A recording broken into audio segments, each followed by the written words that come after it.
Hello everyone, this is Amrit Kaur. Welcome back to my channel. As we all know that UPSC Prelims is round the corner.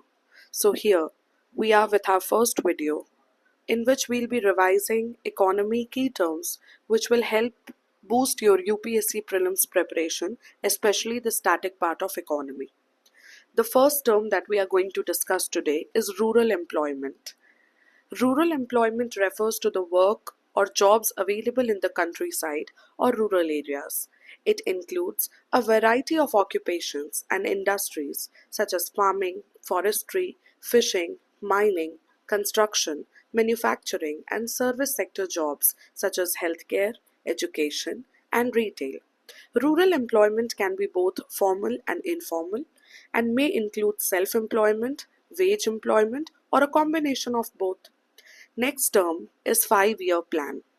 5-year plans are a series of centralized economic planning initiatives that were introduced in the former Soviet Union and later adopted by India. They are essentially a set of guidelines that establish specific economic and social targets, goals, and policies for a period of 5 years and serve as a blueprint for the government's economic development programs. The next term is FDI inflows.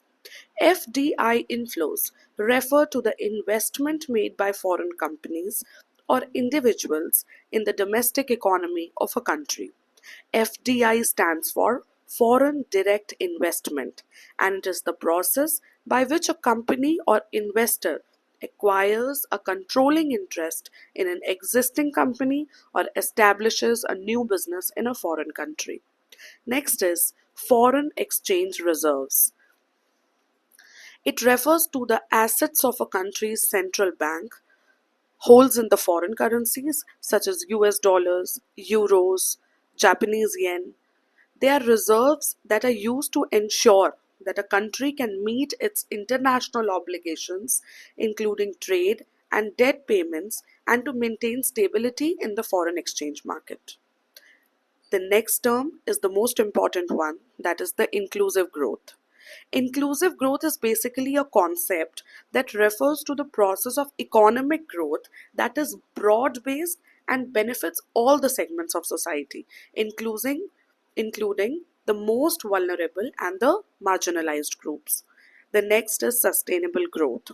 Sustainable growth refers to a type of economic development that can be maintained over a long term without degrading the natural environment, exploiting resources unsustainably, or compromising the well being of future generations.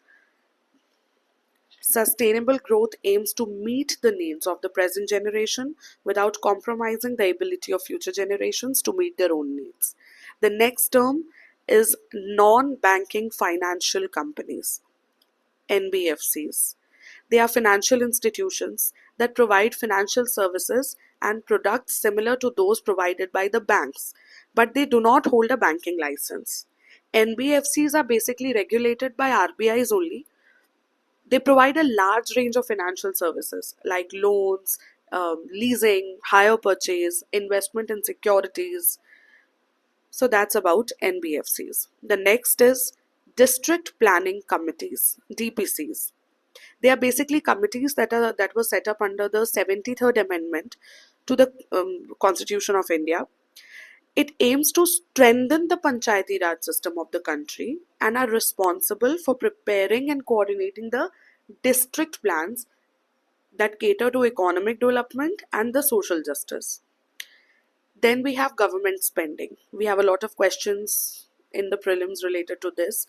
It basically refers to the use of public funds by the government to finance various programs, projects, and services for improving the public infrastructure, providing public goods and services, promoting economic growth, reducing poverty, and ensuring a holistic social welfare. Next is inclusive governance. It's a concept that refers to a form of governance in which all the citizens, regardless of their socio-economic background, gender, ethnicity, or religion, have a voice in the economic decision making process and can participate in shaping the policies and programs that affect their lives. as the name suggests, inclusive. So we'll include all the sections of the society, including the marginalized ones. Next is, and the last for this session is, midday meal scheme. Always heard in the news and in our papers. The midday meal scheme is a program launched by the government of India to provide free, nutritious midday meals to schools, the children of the school studying in government run schools and government aided schools. The objective, if we talk about, is to improve the nutritional status of the children and encourage their regular attendance in school. So that's it for this video. Next video, we'll discuss more new terms that will surely help us prepare well for our economy static part. Thank you and stay tuned.